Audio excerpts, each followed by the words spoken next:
तो स्वागत है दोस्तों आपका मराठी मास्टर इस चैनल में। और मैं हूँ आरिफ पठान। तो हम लोग जो है इसके पहले पढ़ चुके उपास का पार्ट 1 और आज हम लोग शुरू करने जा रहे हैं उपास का पार्ट 2।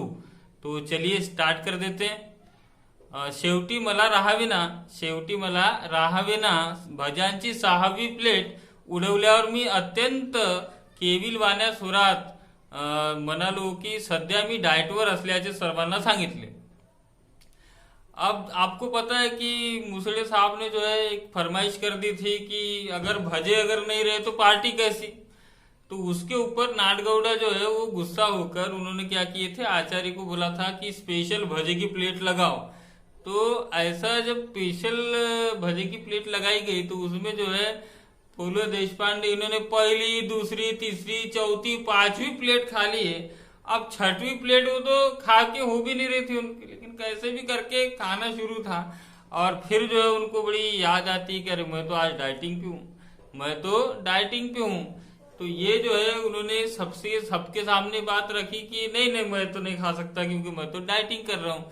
तो सभी ने उसका मजाक उड़ाया कि बोले कि खाने का और डाइटिंग का क्या संबंध है, खाने का और डाइटिंग का क्या संबंध है। मला सगळे वेड्यात काढले, यानी कि मुझे पागल कहा गया कि खाने से और डाइटिंग का कोई संबंध नहीं है। अरे पण खाण्याचा आणि वजनाचा काय संबंध? अरे पण खाने का और वजन का कोई संबंध नहीं होता। भीकोबा मुसड़े ने बोला। किसने? भीकोबा मुसड़े। ये वही भीकोबा मुसड़े थे जिन्होंने जबरदस्ती जो है नाडगौड़ा के पार्टी में भजे की व्यवस्था करवाई थी। बोला था ना, आपको याद होगा कि अगर पार्टी में भजे नहीं तो पार्टी कैसी। ये जनाब है जिन्होंने बोला था। तो फिर इन्होंने आगे बोला कि तुझी राजकुंभ आणि कुंभलग्न आहे, नुसता वायू भक्षण करून जरी राहिलास तरी तू असा जाड्या राहणार, जाड्या। अब भिकोबा मुसड़े ने नई थ्योरी बताया कि आप जो है आपकी राज कुंभ है और आपकी बीवी की राज भी कुंभ है। तो ऐसे में अगर आपने सिर्फ और सिर्फ हवा भी अगर खा के आपने बिताई तो भी आप ऐसे ही जाड्या रहोगे, जाड्या, मोटे रहोगे, मोटे। लट्टपना काय आपल्या हातात आहे क्या? मोटापा अपने हाथ में, ऐसा उन्होंने कहा। नॉनसेंस, जगदाले ने फिर से बोला नॉनसेंस, रनिंग कर रोज रनिंग। उसने बोला कि नॉनसेंस क्या लगा के रखा, ये रोज जो है सुबह उठकर दौड़ने जाते जाओ, रनिंग करते जाओ। उसके बाद में और बोला रनिंग पेक्षा दोरीवरच्या उड्या, यानी कि स्कीपिंग जिसको कहा जाता है, रस्सी कूद, कि अगर रनिंग नहीं होती तो रस्सी कूद यानी दोरी के ऊपर उड्या मारते जाओ। बरगा पंत, माझ्या सिस्टरचं वेट 40 पाउंड उतरलं दोरीवरच्या उड्यानी। कमलिनी केकरे ने बोली कि मेरी जो सिस्टर है उसका 40 पाउंड वजन कम हुआ। कितना कम हुआ रे? 1-2 ने 40 पाउंड वजन कम हुआ। कैसे? रस्सी पर कूदने से। इसलिए क्या है, रस्सी पर कूदते जाओ। अब ये चल रहा था। शेवटी सर्वांच्या मते मी सकाळी रनिंग करावी और सभी ने मिलजुला कर एक जो है मुझे सजेशन दिया कि आपने क्या रनिंग करना चाहिए। संध्याकाळी यानी शाम के वक्त दोरीवर उड्या मारने, रस्सी कूदना चाहिए। ऐसे डिसाइड हो गया। मी 7व्या बसीमध्ये भजे, और ऐसा जैसा डिसाइड हो गया कि अब जो है सुबह रनिंग और शाम में रस्सी कूद, तो मैंने जो है 6वीं प्लेट जो ली थी भजे की उसमें से भजे उठाना स्टार्ट कर दी। कुटुंबाचा मात्र माझ्या डाएट बाबतचा उत्साह अवर्णनीय होता। और मेरा जो कुटुंब था यानी मेरी फैमिली, उनका जो उत्साह था वो बिल्कुल 7वें आसमान की ओर था कि पापा डाइट कर रहे हैं और ये पंत डाइट कर रहे हैं। तो उनका उत्साह बहुत अलग था। इसीलिए जो था कि रोज चमत्कारिक पदार्थ खाने मिलते थे, यानी रोज नए नए चमत्कारिक पदार्थ जो है, नई नई चीजें उनके यहाँ बनने लगी।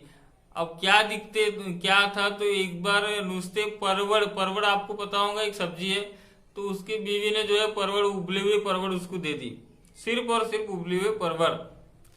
शेवंग्याच्या शेंगा यानी मूंगने की फली आपने देखे होंगे जो लंबी है वो। परवड़ देखे आप लोगों ने। भेंडी, चवडी यानी चवलाई, शेंगा यानी फल्ली, ऐसे स्थळ पातळ भाज्यांचा खुराक तिने चालू केला। और उसने क्या किया कि ऐसे जो दुबले पतले भाजियां दिखते हैं उनका खुराक चालू कर दिया।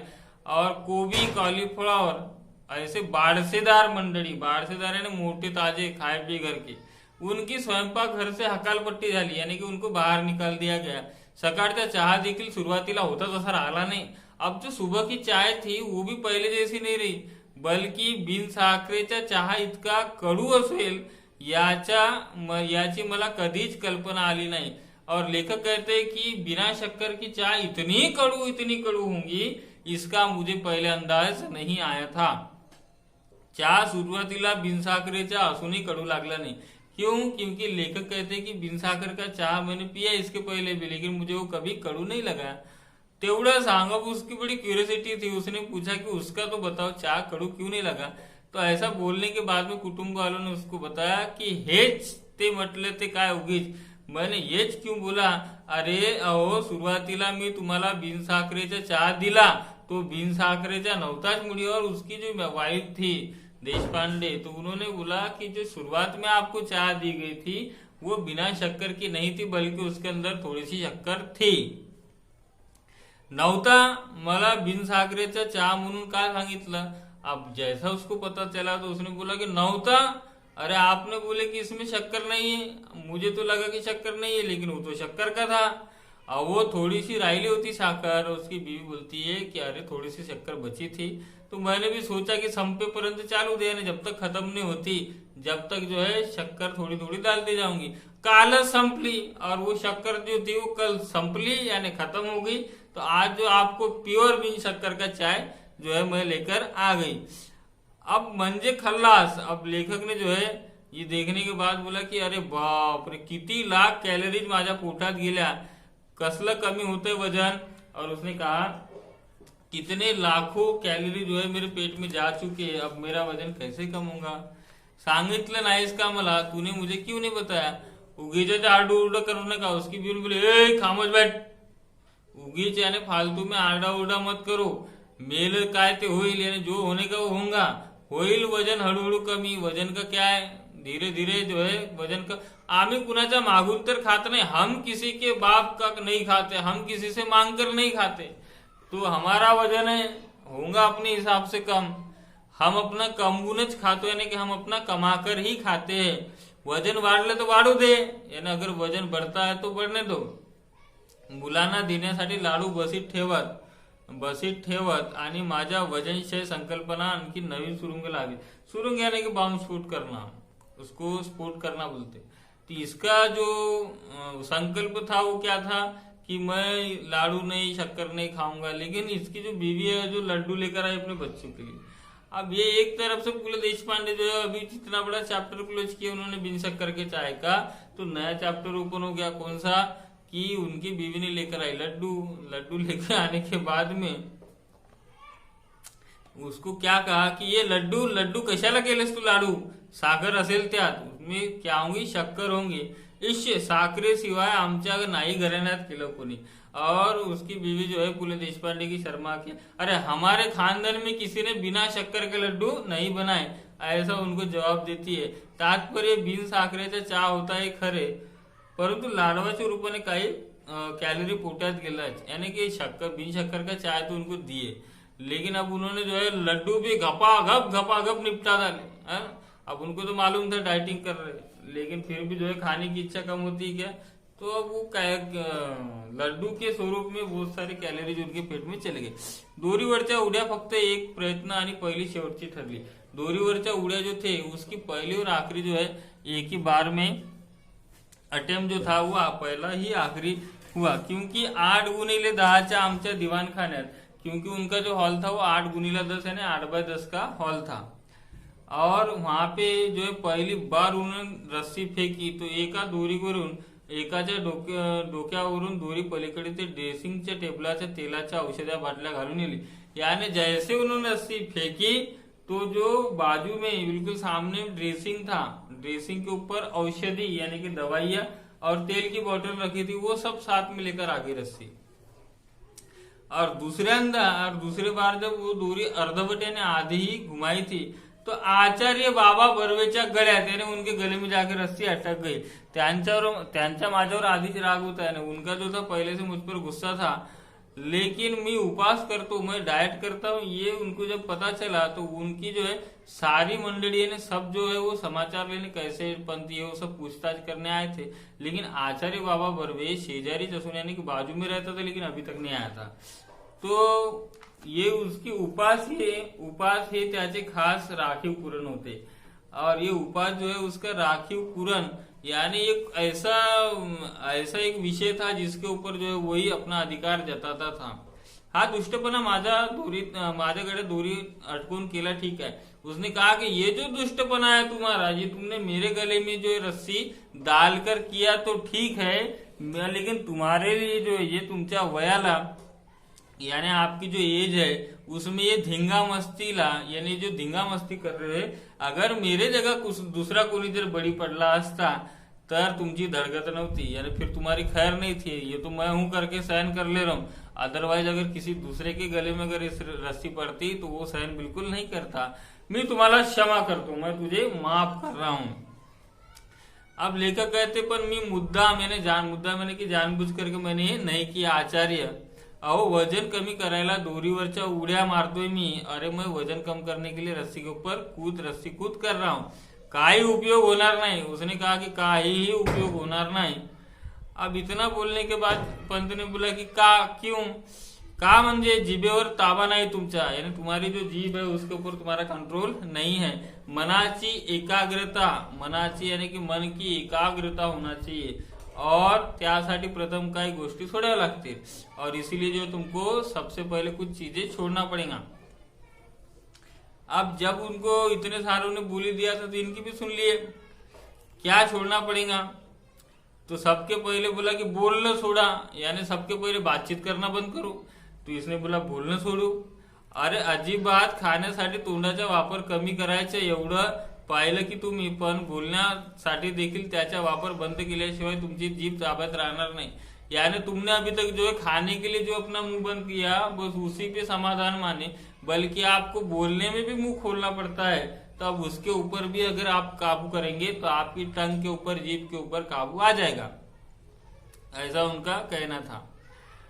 अब इसके बाद में उन्होंने कहा, और जैसा ही इन्होंने ऐसा कहा, मौन यानी साइलेंस के ऊपर पूरा ये लंबा लेक्चर दे दिया उन्होंने. मौन ऐसा, मौन वैसा, मौन से ये होता है, मौन से वो होता है, मौन ही दुनिया की सबसे बड़ी शक्ति है. ये सब चीजें चलती रही. तब जाके लेखक को ऐसा लगा कि वो जो रस्सी थी, अगर उस रस्सी का एक सिरा में पकड़कर उसके गले की जो एक सिरा खींच लेता तो जो है ये बुड्ढा वहीं पे सटक जाता. तो लेकिन उसको बड़ा पछतावा हो रहा था कि मैंने ऐसा क्यों नहीं किया. अब मग कसं उसने फिर बोला कि बोलण्याचा आणि खाण्याचा काय संबंध, बोलने का और खाने का क्या संबंध है. तो इसलिए लेखक ने कहा कि मैं टेलीफोन ऑपरेटर हूँ, मैं अगर बोलूंगा नहीं तो कैसा होगा. टेलीफोन ऑपरेटर पता ही होगा आपको, हर जगह होते टेलीफोन अटेंड करने के लिए. तो ऐसे कारुण्य पूर्वक यानी बड़े ही नरमाई से बेचारे भाव के साथ में बाबा गेले और गड़िया दूरी जो थी वो उनसे अटकी और दूसरा सिरा मैंने क्यों नहीं खींचा और बुड्ढे के ऊपर क्यों नहीं पहुंचा, इसका मुझे भी पश्चाताप हो रहा था. मात्र मी चिडलो आणि निश्चय केला. मैंने इस बार चिड़ गया और निश्चय किया, मैंने कमिटमेंट कर लिया, बस या पुढे वजन उतरेपर्यंत उपवास. यानी इसके बाद में जब तक मेरा वजन नहीं उतरता तब तक मैं उपवास ही करूंगा. और मी काटकुडा झाल्याचे स्वप्न पडू लागली. मी काटकुडा यानी की दुबला पतला होने की स्वप्न यानी ड्रीम्स आने लगे. भरल्या ताटावरून मी उठू लागलो और यह ऐसे भरल्या ताट जो सजाई हुई थाली उसपे से अन्ना अपना पुले देशपांडे उठने लगे. बिन साखरेचा आणि बिन दुधाचा तर काय, मी बिन चहाचा चहा पिऊ लागलो. या बिन चहाचा चहा यानी कि वो चाय पीने ही छोड़ दिए थे उन्होंने. अब उसके बाद में क्या है, चाय भी छोड़ दिए. साखर पाहिली की माझ्या अंगाचा तीळपापड होऊ लागला. अंगाचा तीळपापड होना यानी कि किसी चीज को देखकर बहुत गुस्सा आना, कि जैसे साखर दिखी, शुगर दिखी तो ऐसे ये जो है ये बड़ा इनको गुस्सा आ जाता था. अंगाचा तीळपापड होऊ लागला. केवळ फळांवर मी जगू लागलो और मैं सिर्फ जो है फल ही फल खाने लगा. लिंबाचा रस जो था, लेमन जूस, वो मेरे लिए अमृत जैसा लगने लगा.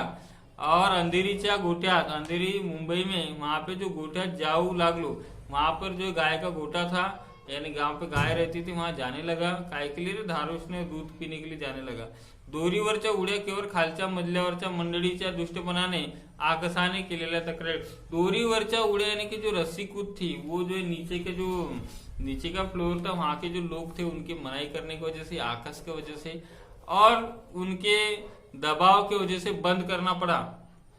10 उड्या पाय न टकता मारेपर्यंत लेखक जो है 10 यानी कि 10 स्टेप जो है वो बिना पैर नीचे जमीन पर टिका है, वो जो है उडी मारने तक के वो पहुंच गए थे. कचेरी सुटली. जब कचेरी से छुट्टी होती थी मी गिरगाव रस्त्याने धावत येऊ लागलो. और लेखक जो थे गिरगाव जो रस्ता अंधेरी से गिरगाव तो वहां से जो है वो दौड़ते हुए आने लगे. पैदल आ रहे थे क्या? नहीं, दौड़ते हुए आने लगे.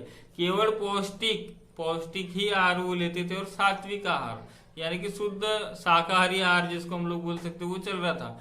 10-12 दिवस हा क्रम चालू होता. 10-12 दिन तक वो चला. मला फरक कळत होता और मुझे अपने आप में देखा तो ऐसा लग रहा था कि मैं दुबला पतला हो रहा हूँ. उसको अच्छा लग रहा था. लहान मुले बी पेरले की ते रोप उपडून पाहतात की एका महिन्यात की तो किती मोठा झाला. यानी कि होता ऐसा है कि जो छोटे बच्चे हैं कि वो क्या करते, एक अंदर प्लांट लगाते और उसको जो रोज उखाड़ कर देखते कि कितना बड़ा हुआ है. ये नहीं उनको पता होता कि मर जाएगा, बट उनकी क्यूरियोसिटी जो है वो बहुत ज्यादा होती है. वैसे इनकी भी क्यूरियोसिटी जो बहुत ज्यादा बढ़ गई थी. लेकिन इन्होंने कमिटमेंट किया था कि मुझे 1 महीने में वजन कम करना है, तो वजन कम करना है.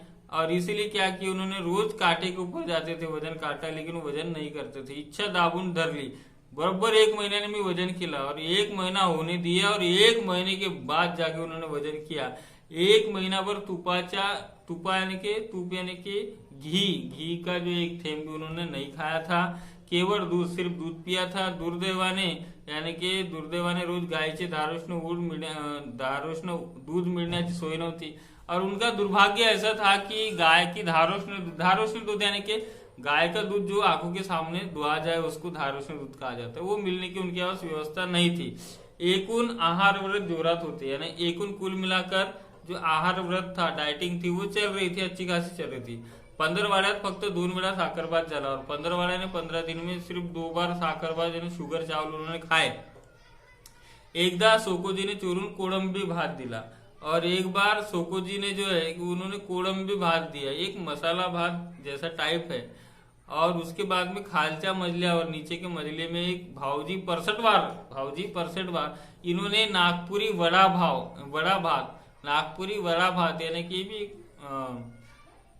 पुलाव के जैसा होता है तो वो दिया. एवढे अपवादे ने इन चीजों को अगर छोड़ा जाए तो भाताला स्पर्श ही केला नाही और ये चीज छोड़ दिया जाए तो मैंने 15 दिन जो चावल खाया ही नहीं.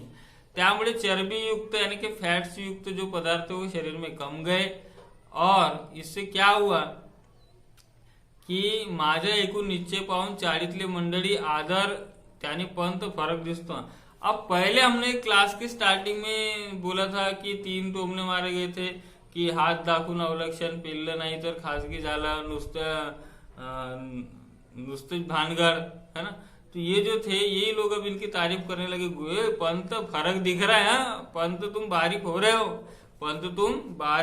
रहे हो.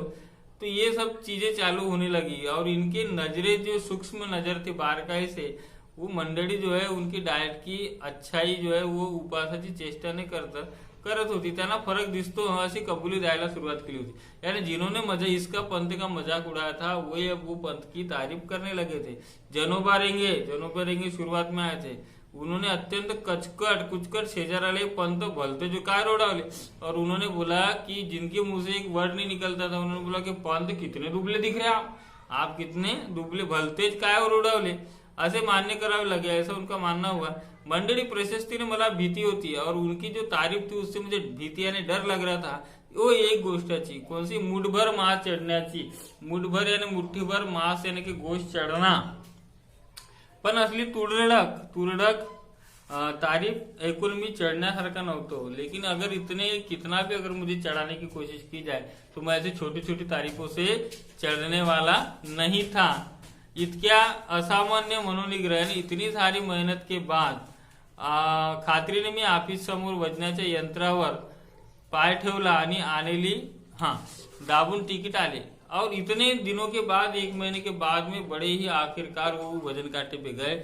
आनेली यानी कि सिक्का कॉइन डाला और पट से वहां से एक चिट्ठी बाहर निकली. याच यंत्राने माझे वजन, इसी यंत्र ने स्टार्टिंग में कितना वजन दिया था रे, 181 पाउंड. कितना था? 181 पाउंड. 1 महीन्याचा उपवास, 1 महीने की डाइट, निराहार यानी कि बड़ा डाइट फॉलो किया, शास्त्रोक्त आहार यानी कि ये भी जितने भी कुकिंग के डाइट के जितने भी चीजों में बैठता है वो सारी चीजें जो खाना है वो खाई, जो नहीं खाना वो नहीं खाई। दोरीवरच्या उड्या ने रस्सीकूद भी किया। इतनी उग्र साधना की, इतनी साधना की और आज टिकट के ऊपर वजन आया।